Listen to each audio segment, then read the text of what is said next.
నమస్కారం ETV news కు స్వాగతం ఈనాటి ముఖ్యాంశాలు ఎస్సీ ఎస్టీ అభివృద్ధి నిధి బిల్లుకు తెలంగాణ శాసనసభ ఆమోదం ఉప ప్రణాళికల కంటే మెరుగ్గా ఉంటుందన్న కేసీఆర్ అధిక నిధులే వెచ్చిస్తున్నట్లు స్పష్టీకరణ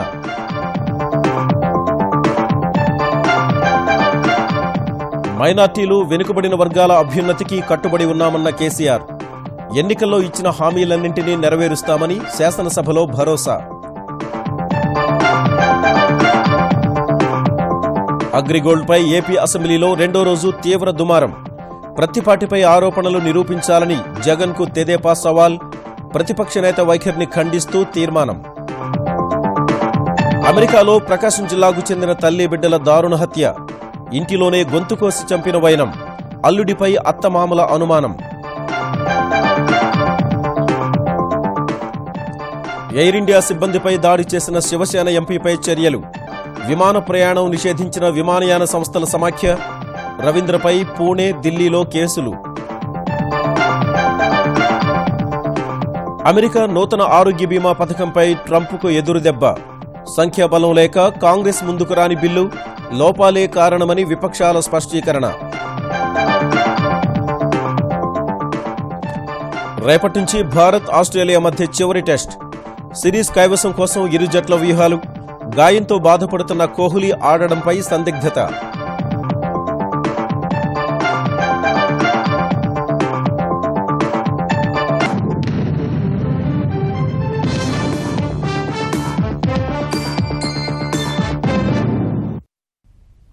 ఉప ప్రణాళిక స్థానంలో తీసుకొచ్చిన ఎస్సీ ఎస్టీ అభివృద్ధి నిధి బిల్లుకు తెలంగాణ శాసనసభ ఆమోదం తెలిపింది.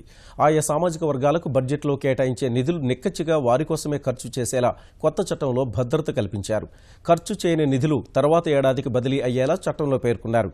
గతంలో కాంగ్రెస్ హయాంలో చేసిన చట్టానికి సవరణ చేస్తే సరిపోయేదని బిల్లుపై జరిగిన చర్చలో ఆ పార్టీ సభ్యులు అభిప్రాయపడ్డారు. కొత్త బిల్లు రూపకల్పన తీరుపైన అభ్యంతరం వ్యక్తం చేశారు. అయితే గతంలో కంటే మెరుగ్గా చట్టాన్ని రూపొందించామని స్పష్టం చేసిన ముఖ్యమంత్రి కేసీఆర్ నిధుల్ని కూడా ఎక్కువగానే ఖర్చు చేస్తామని భరోసా కల్పించారు. అనంతరం బిల్లును శాసనసభ ఆమోదిస్తున్నట్లు సభాపతి ప్రకటించారు.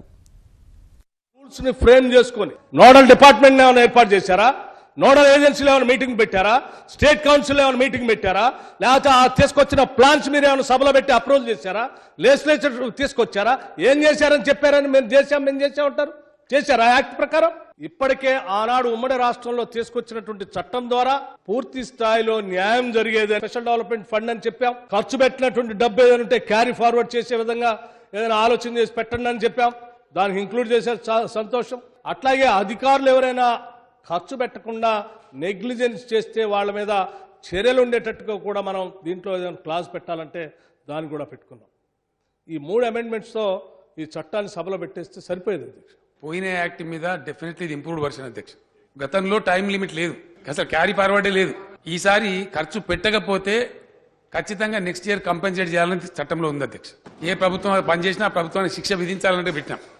మంత్రి గారు కానీ వాళ్ళు కానీ అధికారులు కానీ నాతో అభిప్రాయపడ్డది ఏంటంటే ఆ చట్టానికి అమెండ్మెంట్స్ అని తీసుకుని రావాలంటే 109 మార్పులు చేయాల్సిన అక్కడ ఉంటుంది నియమనికలతో సహా. కాబట్టి న్యూ బిలే పడితే పోతే సార్ అని చెప్పినాం. ఇది డెఫినెట్ గా 2013లో వచ్చినటువంటి యాక్టే. ఈ రోజు తెస్తున్న యాక్టు కేంద్ర ప్రభుత్వం బడ్జెటరీ విధానంలో తెచ్చినటువంటి మార్పుల దరిమిలా గత్యంతరం లేక మనం ఈ కొత్త బిల్ ప్రవేశపెడతా ఉన్నాం. పాత యాక్ట్ ఉందని మేము దేని తొలగించమండి, ఏం తొలగించలేదు. యాజ్ ఇట్ ఈజ్ ఉంది, ఇంప్రూవ్మెంట్ ఉంది, ఫర్దర్ ఇంప్రూవ్మెంట్ ఉంది. మంచి బిల్లు వచ్చింది, మంచిది, దాన్ని హర్షించుదాం, వెల్కమ్ చేద్దాం తప్ప దాన్ని ఏదో దీనిలో కూడా మీ మీద ఆరోపణ పెడతామంటే బయట ప్రజలు వింటున్నారండి. అన్ని మంచి చెడ్డలు అని కూడా తెలిస్తే ప్రజలకు. తెలంగాణలో మైనార్టీలు, బడుగు, బలహీన వర్గాలకు ఇచ్చిన ఎన్నికల హామీలన్నింటినీ తప్పకుండా అమలు చేస్తామని తెరాస ప్రభుత్వం స్పష్టం చేసింది. సంక్షేమ పద్ధతులపై చర్చ సందర్భంగా ప్రతిపక్షాల విమర్శల్ని తిప్పికొట్టిన ఆయా శాఖల మంత్రులు అన్ని వర్గాల సంక్షేమానికి గతం కంటే మెరుగైన పథకాలు ప్రవేశపెట్టామని వివరించారు. చర్చ చివరిలో జోక్యం చేసుకున్న ముఖ్యమంత్రి కేసీఆర్ అంబేద్కర్ 125వ జయంతి నాడు దళితులకు మరో 10,000 ఎకరాలకు పైగా భూమి పంపిణీ చేస్తామని, బీసీ వసతి గృహాల్లో మెస్ ఛార్జీల పెంపుపై 1-2 రోజుల్లోనే ప్రకటన చేస్తామని వెల్లడించారు. 6 లక్షల మంది రెసిడెన్షియల్ స్కూల్ విద్యార్థులు, కాలేజ్ హాస్టల్ విద్యార్థులు, హాస్టల్ విద్యార్థులు వాళ్ళ యొక్క మెను మారిపోయింది. ఈ మధ్య పెరిగిన ధరల ప్రకారం ఎందుకంటే రోజు గుడ్డిస్తుండ్రి, గుడ్డు తీసేసిండ్రు, పెరుగును మజ్జిగ మార్చేసిండ్రు, పప్పును కూడా నీళ్ళ దాకా ఇచ్చేస్తున్నారు. ముఖ్యమంత్రి గారు అనేకమైనటువంటి సాహసోపేతమైన నిర్ణయాలు తీసుకున్నారు. ఇది చాలా చిన్న నిర్ణయం కాబట్టి మెస్ ఛార్జీలు పెంచడానికి చర్యలు తీసుకోవాలి. మెస్ ఛార్జెస్ గురించి కమిటీ ఒకటి అపాయింట్ చేసినాం. ఇప్పుడు 600-650 రూపాయలు ఇస్తా ఉన్నారు.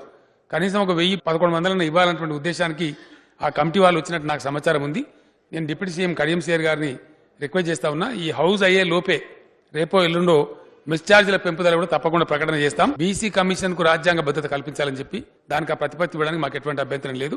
కేంద్రంతో సంప్రదించి ఏ పద్ధతి ఉంటే ఆ పద్ధతిలో కాన్స్టిట్యూషన్ స్టేటస్ తీసుకొస్తామని చెప్పి కూడా నేను హామీ ఇస్తా ఉన్నా అధ్యక్ష. మేనిఫెస్టోలో భూమి లేని ప్రతి ఎస్సీ కుటుంబానికి 3 ఎకరాల సాగుకు యోగ్యమైన భూ వసతి కల్పించబడుతుంది అంటే తెలుగులో అర్థమేందో పరమార్థమేందో తెలుసుకోమని ప్రభుత్వ పెద్దలకు విజ్ఞప్తి చేస్తా ఉన్నాను అధ్యక్ష. మేము మొత్తం అన్ని దళిత కుటుంబాలకు కొనిస్తామని చెప్పలేదు అధ్యక్ష. ఎక్కడ కూడా దళితులో ఒక ఐఏఎస్ ఆఫీసర్ ఆయనకి ఇస్తామా అధ్యక్ష? 3 ఎకరాలు సంపత్ గారు వారికి ఇస్తామా? ఇప్పటికే ఇయ్యబడ్డ 9000 చిల్లర ఎకరాలు కాకుండా 125వ అంబేద్కర్ గారి జయంతిని పురస్కరించుకొని ఒక 10,000 ఎకర్స్ ఒక ప్యాకేజ్ ఇద్దామని చెప్పి సమీకరణ చేసినారు. అంతా కూడా అయిపోయింది.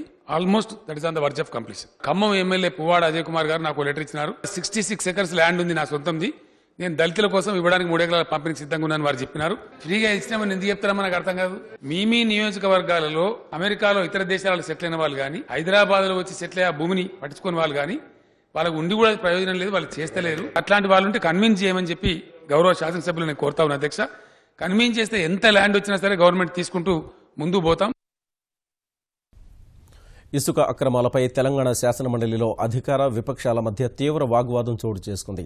ఖమ్మం జిల్లాలో ఇసుకను కొల్లగొడుతున్నారని ఆరోపించిన కాంగ్రెస్ సభ్యుడు పొంగులేటి సుధాకర్ రెడ్డి సభా సంఘం వేయాలని డిమాండ్ చేయగా ఇసుక అక్రమాలు చాలా వరకు అరికట్టామని మంత్రి కేటీఆర్ స్పష్టం చేశారు. కాంగ్రెస్ హయాంలోనే వనరులు దోపిడీకి గురయ్యాయని ధ్వజమెత్తారు. ఈ క్రమంలో జోక్యం చేసుకున్న ప్రతిపక్ష నేత షబీర్ అలీ ఇంకా గత ప్రభుత్వాలంటూ నిందించడం తగదని వాకౌట్ చేశారు. ఈ సందర్భంగా కాంగ్రెస్ వైఖరిపై కేటీఆర్ తీవ్రంగా మండిపడ్డారు. ఇసుక కుంభకోణం పెద్ద ఎత్తున అవుతుంది. దయచేసి గౌరవ మంత్రి గారికి అనేక విజ్ఞాపన పత్రాలు కూడా ఇచ్చాం. ముఖ్యంగా మనుగూరు ప్రాంతంలో ఏ ఊర్లో అయితే ఇసుక దవ్వుతారో ఆ ఊర్లో డెవలప్మెంట్ ప్రోగ్రామ్స్ కూడా రావట్లేదు. గోదావరిని తవ్వేస్తున్నారు, కాంతానపల్లి బ్రిడ్జిని చూపించి తవ్వేస్తున్నారు. పెద్ద మాఫియా అయింది. నేను అంతా అయిపోయింది, అద్భుతాలు జరిగిపోతున్నాయి, ఎక్కడా అవకతవకలు జరగడం లేదు అని నేను చెప్పలేదు. గతంలో ఏమైనా తప్పులు జరిగి ఉంటే వాటిని సరిదిద్దుకుంటూ పోతున్నాం కాబట్టే ప్రభుత్వ ఆదాయం పెరిగింది. మాటికి గత ప్రభుత్వం అంటే గత ప్రభుత్వము యునైటెడ్ ఆంధ్రప్రదేశ్ ఉన్న ప్రభుత్వాలు. మనకు తెలంగాణ అయిన తర్వాత మొదటి ప్రభుత్వం మీదే. 3 years మీరు కంప్లీట్ చేయబోతున్నారు. ఇప్పుడు వారి పార్టీకి సంబంధించిన గౌరవ సభ్యుడు ఏమన్నారు అధ్యక్ష? ఇంకా అక్రమాలు, మాఫియా, పెద్ద మాటలు వాడారు, జరుగుతున్నాయి. మరి మాఫియా అన్నప్పుడు చెప్పాలి కదా అధ్యక్ష. మేము కూడా ఎవరిది మాఫియా, ఎవరి హయాంలో నాయకులు దోచుకున్నారు, ఎవరి హయాంలో కాంట్రాక్టర్లు బాగుపడ్డారు, ఎవరి హయాంలో జాతి సంపదను పంచిపెట్టారు, కొల్లగొట్టారు, మేము కూడా చెప్పాలి కదా అధ్యక్ష. మరి 100 ఎలుకలు తిన్న పిల్లి తీర్థయాత్రలకు బయలుదేరినట్టు మీరు మాకు నీతులు చెప్తారా? స్టేట్ బాగుపడుతుంటే ఓర్వలెంతనమైంది అధ్యక్ష ప్రధాన ప్రతిపక్షానికి. ఒక ఆయన అంటారు అధ్యక్ష, అంకెలు పెంచుతున్నారు. ఇదేమి గాంధీ భవన్ లో కూర్చుని పెంచే గడ్డాలు మీసాలు కావు అధ్యక్ష, ఇవి అంకెలు పెంచుకోవడానికి. అగ్రిగోల్డ్ పేరుతో 2 రోజుల పాటు సభా సమయాన్ని వృధా చేసిన ప్రతిపక్ష నేత జగన్ తీరును ఖండిస్తూ మంత్రి యనమల ప్రవేశపెట్టిన ఖండన తీర్మానాన్ని ఆంధ్రప్రదేశ్ శాసనసభ ఆమోదించింది. అగ్రిగోల్డ్ వ్యవహారంలో తన కుటుంబానికి ఎలాంటి సంబంధం లేదన్న మంత్రి పుల్లారావు ఆరోపణలు నిరూపించకపోతే పదవికి రాజీనామా చేయాలన్న సవాల్ను జగన్ స్వీకరించలేదని అధికారపక్ష సభ్యులు ఆక్షేపించారు. న్యాయ విచారణకు సీఎం అంగీకరించినప్పటికీ 2 రోజులుగా సభా కార్యకలాపాలకు అడ్డుపడుతున్న వైకాపా సభ్యుల తీరును తీవ్రంగా తప్పుబట్టారు. అగ్రిగోల్డ్ కేసులో మంత్రి ప్రత్తిపాటి పుల్లారావుపై ప్రతిపక్ష నేత జగన్ ఆరోపణల వ్యవహారం ఆంధ్రప్రదేశ్ శాసనసభలో వరుసగా 2వ రోజు దుమారం రేపింది. ఉదయం సభ ప్రారంభమైన వెంటనే జగన్ న్యాయ విచారణకు అంగీకరిస్తారా లేదా అంటూ మంత్రి ప్రత్తిపాటి ప్రశ్నించారు. దీనిపై జగన్ దాటవేత ధోరణి అవలంబించగా తెదేపా సభ్యులంతా సవాల్ స్వీకరిస్తున్నారా లేదా అంటూ నిలదీశారు. దీనిపై ప్రతిపక్ష సభ్యులు అభ్యంతరం తెలిపారు. భాజపా సభ్యుడు విష్ణుకుమార్ రాజు కల్పించుకుని ఆరోపణలు అవాస్తవమైతే జగన్ క్షమాపణలు చెబితే సరిపోతుందని సూచించారు. ఈ దశలో ప్రతిపక్ష సభ్యుల ఆందోళనతో సభ 2 సార్లు వాయిదా పడింది. తిరిగి ప్రారంభమైనప్పటికీ తెలుగుదేశం సభ్యులు జగన్ క్షమాపణలకు పట్టుబట్టారు. నిన్న నేను ఆ వచ్చినటువంటి ఆరోపణ మీద ఒక ఛాలెంజ్ నేను వారికి చేశాను అధ్యక్ష.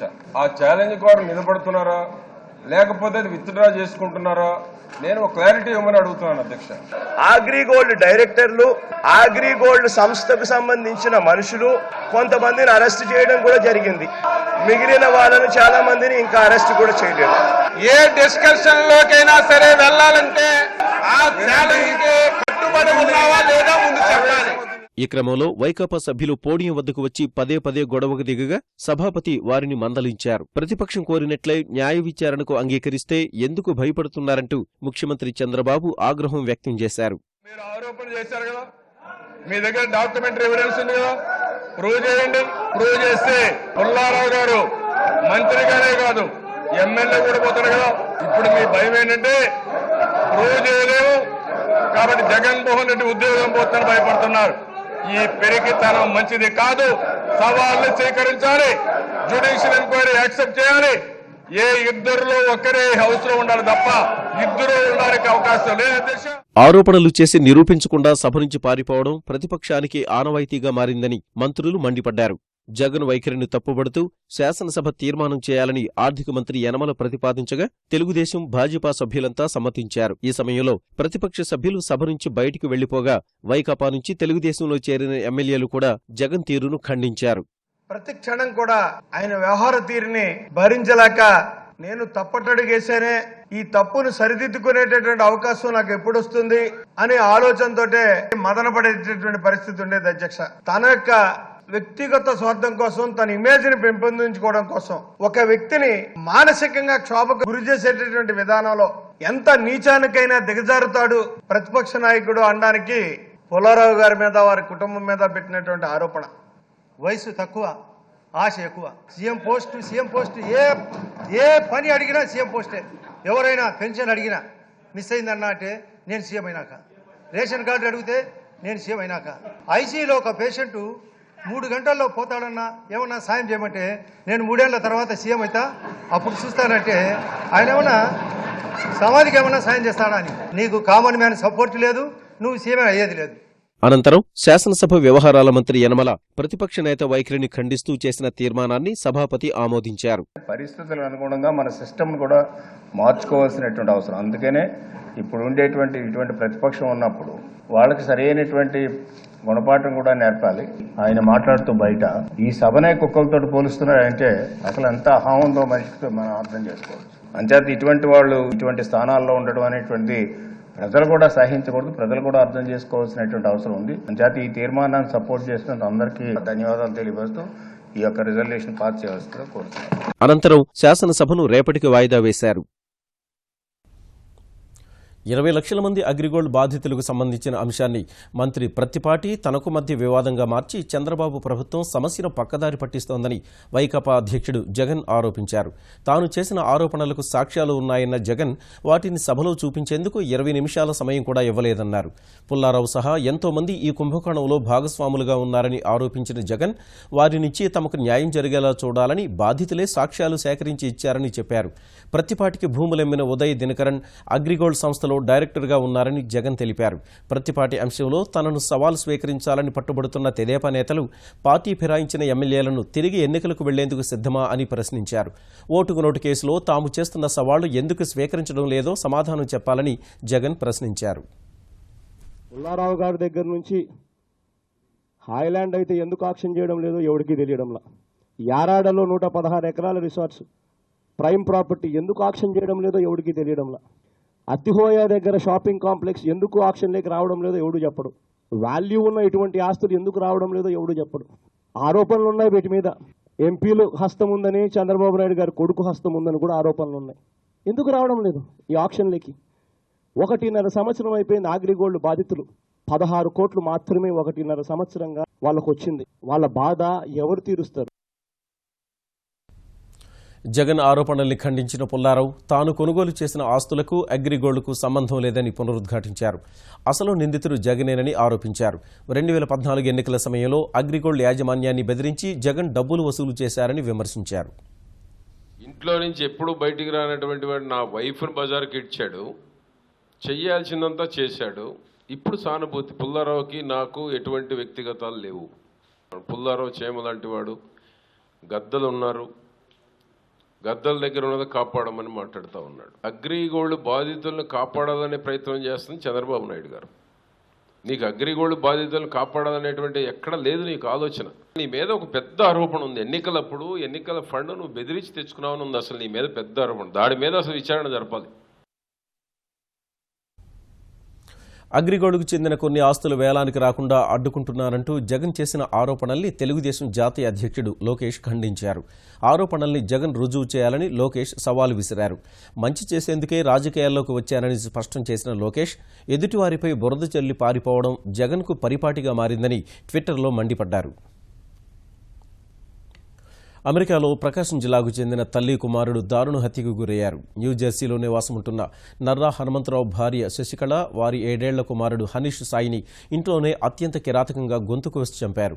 హనుమంతరావు ఓ సంస్థలో అసోసియేట్ డైరెక్టర్గా పనిచేస్తుండగా శశికళ ఇంటి నుంచే కాగ్నిజెంట్కు పనిచేస్తున్నారు.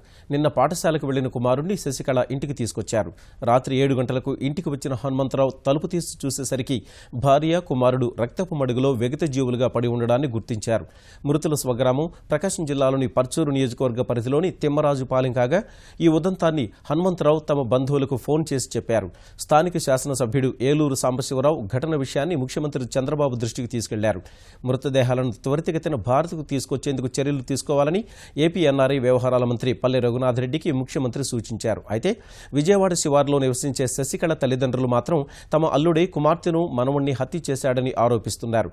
మరో మహిళకు దగ్గరైన తమ అల్లుడు 2 ఏళ్లుగా తమ కుమార్తెను వేధిస్తున్నాడని ఈ క్రమంలోనే హత్యలు చేసి ఉంటాడని ఆరోపించారు. బట్టి మరీ ఎక్కువ వీడు సరిగ్గా చూసుకోవట్లా.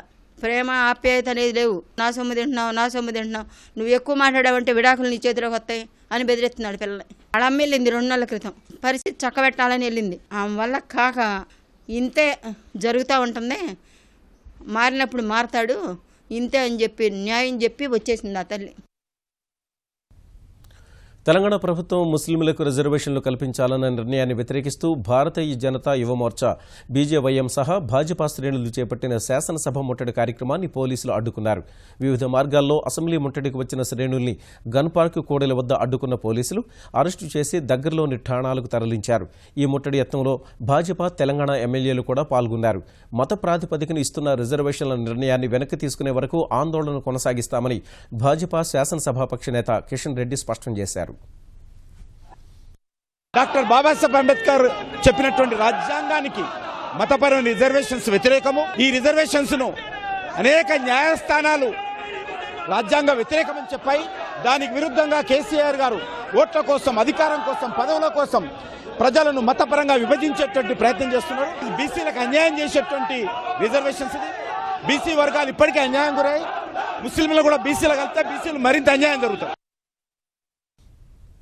శాసనసభలో కూడా ముస్లిం రిజర్వేషన్లకు వ్యతిరేకంగా ఆందోళనకు దిగిన భాజపా శాసనసభ్యులు 2 రోజులు సస్పెండ్ అయ్యారు. బీసీ కోటాలో ముస్లిం రిజర్వేషన్లను వ్యతిరేకిస్తూ భాజపా ఇచ్చిన వాయిదా తీర్మానాన్ని శాసనసభాపతి తోసిపుచ్చారు. ఈ క్రమంలో సభా సంప్రదాయాలను పాటించకుండా ప్రశ్నోత్తరాల సమయాన్ని భాజపా సభ్యులు అడ్డుకుంటున్నారని ఆరోపించిన సభా వ్యవహారాల మంత్రి హరీష్ రావు వారిని సస్పెండ్ చేస్తూ తీర్మానం ప్రవేశపెట్టగా ప్రతిపక్ష నేత జానారెడ్డి వ్యతిరేకించారు. అనంతరం భాజపా సభ్యుల్ని సస్పెండ్ చేస్తూ సభాపతి కూడా నిర్ణయం తీసుకోగా ప్రభుత్వ తీరుకు నిరసనగా కాంగ్రెస్ సభ నుంచి వాకౌట్ చేసింది. చూస్తూ ఉంటే వాళ్ళు సభలో చర్చించడానికి కాదు, సభకు మేము సస్పెండ్ చేయించుకోవడానికి వార్త కోసమే వచ్చామనేటువంటి ధోరణిలో వారు ఉన్నారు. కనుక మీ అనుమతితో I would like to move the motion అధ్యక్ష. ఉనికి ఆ ధర్నా చౌక్ని అట్లనే కంటిన్యూ చేస్తే ఈ ఆందోళన లేకపోవు కదా అని. Anything after question hour only will discuss about the adjournment motion. ఎవరు లేస్తే వాళ్ళని లేక ఎవరు మాట్లాడబోతే వాళ్ళని మేము అణిచివేస్తాము లేక బయటికి పంపిస్తామనేటువంటి సంకేతం అనేటువంటిది ప్రజాస్వామ్యానికి మంచిది కాదు. ఇటువంటి సంఘటనలు ఈ సభలో జరగకూడదని నా నిరసనను తెలుపుతూ వాకౌట్ చేస్తున్నాం. తెలుగు రాష్ట్రాల్లోని ప్రభుత్వ పాఠశాలల్లో ఉపాధ్యాయుల కొరత, మౌలిక వసతులపై సుప్రీంకోర్టు అసంతృప్తి వ్యక్తం చేసింది. వసతులు, మరుగుదొడ్ల ఏర్పాటు, నీటి సరఫరాపై జూలై 24లోగా అఫిడవిట్ దాఖలు చేయాలని ఆంధ్రప్రదేశ్ ప్రభుత్వ ప్రధాన కార్యదర్శిని ఆదేశించింది. తెలంగాణలో 8700 ఉపాధ్యాయ ఖాళీలను 3 నెలల్లోగా భర్తీ చేయాలని తెరాస ప్రభుత్వానికి స్పష్టం చేసింది. ఉపాధ్యాయుల భర్తీకి టెట్ పరీక్ష నిర్వహించామని కోర్టుకు తెలిపిన తెలంగాణ తరఫు న్యాయవాది ఉపాధ్యాయుల నియామక ప్రక్రియ చేపట్టాల్సి ఉందని వివరించారు. పసుపు రైతులకు గిట్టుబాటు ధర కల్పించే విషయంలో తెలంగాణకు కేంద్రం సహకరించాలని నిజామాబాద్ ఎంపీ కవిత కోరారు. పసుపు కోసం ప్రత్యేక బోర్డు ఏర్పాటు చేయాలని కోరుతూ లోక్సభలో ప్రైవేటు బిల్లు ప్రవేశపెట్టినట్లు ఆమె ఢిల్లీలో తెలిపారు. 3 ఏళ్లుగా పసుపు రైతుల ప్రస్తావన తెచ్చినప్పటికీ కేంద్ర ప్రభుత్వం పట్టించుకోవడం లేదన్న కవిత, శాఖల మధ్య సమన్వయం లేకపోవడం వల్ల మద్దతు ధర విషయంలో రైతులకు నష్టం జరుగుతుందని ఆవేదన వ్యక్తం చేశారు.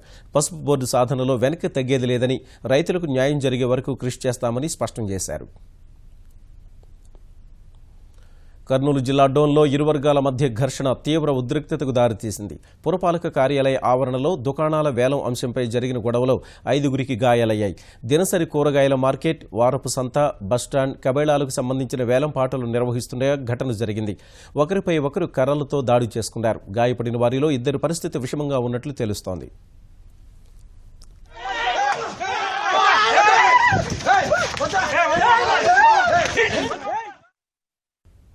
అగ్రరాజ్య పౌరుల ఆరోగ్య బీమాకు సంబంధించి ఒబామా కేర్ స్థానంలో కొత్త చట్టం తీసుకురావాలనుకున్న అమెరికా అధ్యక్షుడు డొనాల్డ్ ట్రంప్నకు ఎదురుదెబ్బ తగిలింది.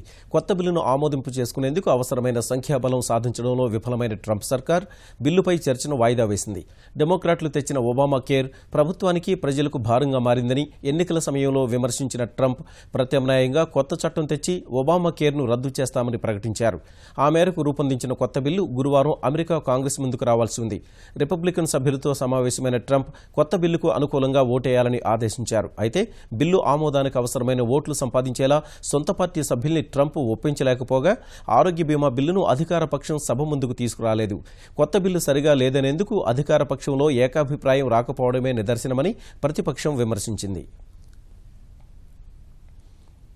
ఎయిర్ ఇండియా ఉద్యోగిపై చెప్పుతో దాడి చేసిన శివసేన ఎంపీ రవీంద్ర గైక్వాడ్కు వ్యతిరేకంగా విమానయాన సంస్థల సమాఖ్య కీలక నిర్ణయం తీసుకుంది. ఇకపై ఆయన విమానంలో ప్రయాణించకుండా నిషేధం విధించింది. ఇందులో సభ్యులుగా ఉన్న ఎయిర్ ఇండియాతో పాటు మరో 4 ప్రైవేట్ ఎయిర్లైన్స్ సంస్థలు శివసేన ఎంపీపై నిషేధాన్ని అమలు చేస్తామని ప్రకటించాయి. పుణె నుంచి ఢిల్లీకి వెళ్లే విమానంలో బిజినెస్ క్లాసులో కాకుండా దిగువ తరగతిలో కూర్చోబెట్టారనే ఆగ్రహంతో గురువారం సిబ్బందితో వాదనకు దిగిన రవీంద్ర తర్వాత ఓ ఎయిర్ ఇండియా ఉద్యోగిపై దాడి చేసి పాదరక్షలతో కొట్టారు.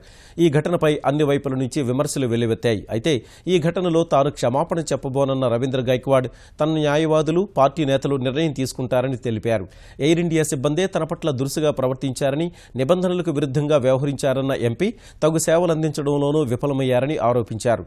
ఇదే అంశంపై పౌర విమానయాన శాఖ మంత్రికి లేఖ రాసినట్లు రవీంద్ర గైక్వాడ్ తెలిపారు. మరోవైపు ఇలాంటి ఘటనలు పునరావృతం కాకుండా పౌర విమానయాన శాఖ నిషేధిత ప్రయాణికుల జాబితా సిద్ధం చేసేందుకు ప్రయత్నిస్తున్నట్లు కేంద్రం ప్రకటించింది. అనారోగ్యం కారణంగా చికిత్స నిమిత్తం విదేశాలకు వెళ్లిన కాంగ్రెస్ అధ్యక్షురాలు సోనియా గాంధీ ఢిల్లీ తిరిగొచ్చారు. ఆమెతో పాటు రాహుల్ కూడా వచ్చినట్టు కాంగ్రెస్ వర్గాలు తెలిపాయి. గురువారం రాత్రి ఢిల్లీ చేరుకున్నారని వివరించాయి. ఈ నెల మొదట్లో సాధారణ వైద్య పరీక్షల కోసం సోనియా వెళ్లినట్లు తెలిపిన పార్టీ వర్గాలు ఏ దేశానికి వెళ్లారన్నది మాత్రం వెల్లడించలేదు. ఆమెకు సాయంగా ఉండేందుకు కుమారుడు రాహుల్ ఈ నెల 16న తల్లి వద్దకు వెళ్లారు. అనారోగ్యం కారణంగా ఇటీవల జరిగిన 5 రాష్ట్రాల ఎన్నికల్లో సోనియా ప్రచారం నిర్వహించలేదు. ఆమె ప్రచారానికి దూరంగా ఉండడం ఇదే తొలిసారి. నిరర్ధక ఆస్తుల సమస్యకు త్వరలోనే పరిష్కారం కనుగొంటామని ఆర్థిక మంత్రి ఇచ్చిన హామీతో స్టాక్ మార్కెట్లు వరుసగా 2వ రోజు లాభాలతో ముగిశాయి. గత సెషన్లో 164 పాయింట్లు పెరిగిన సెన్సెక్స్ ఇవాళ మరో 89 పాయింట్లు వృద్ధి చెందింది. ఉదయం 29,351 పాయింట్ల వద్ద ప్రారంభమైన సూచీ రోజంతా లాభాల్లోనే కొనసాగింది. ఆర్థిక మంత్రి ప్రకటనతో బ్యాంకింగ్ రంగ వాటాలను కొనుగోలు చేసేందుకు మదుపరులు ఆసక్తి చూపగా ఓ దశలో 29,540 పాయింట్ల గరిష్ట స్థాయిని తాకింది. చివరకు 29,421 వద్ద స్థిరపడింది. జాతీయ స్టాక్ ఎక్స్చేంజ్ సూచీ నిఫ్టీ 22 పాయింట్లు పెరగడం ద్వారా మరోసారి 9,100 పాయింట్ల మార్కును దాటి 9,108 వద్ద ముగిసింది. ఆస్ట్రేలియాతో జరుగుతున్న 4 టెస్టుల సిరీస్ను ఇప్పటికే 1-1తో సమం చేసిన భారత జట్టు రేపటి నుంచి ధర్మశాలలో జరిగే చివరి టెస్టుకు సిద్ధమైంది. సిరీస్ ఫలితం తేల్చే ఈ టెస్టులో సత్తా చాటాలని వ్యూహాలు రచిస్తోంది. భుజంగాయంతో బాధపడుతున్న సారథి విరాట్ కోహ్లీ ఆడడంపై సందేహాలు నెలకొనగా ఫిజియో పర్యవేక్షణలో బ్యాటింగ్ సాధన చేసిన కోహ్లీ తుది జట్టులో ఉండే అంశంపై మ్యాచ్కు ముందు నిర్ణయం తీసుకునే అవకాశం ఉంది. ఒకవేళ కోహ్లీ మ్యాచ్కు దూరమైతే అతడి స్థానంలో రహానే జట్టు బాధ్యతలు చేపట్టనున్నాడు.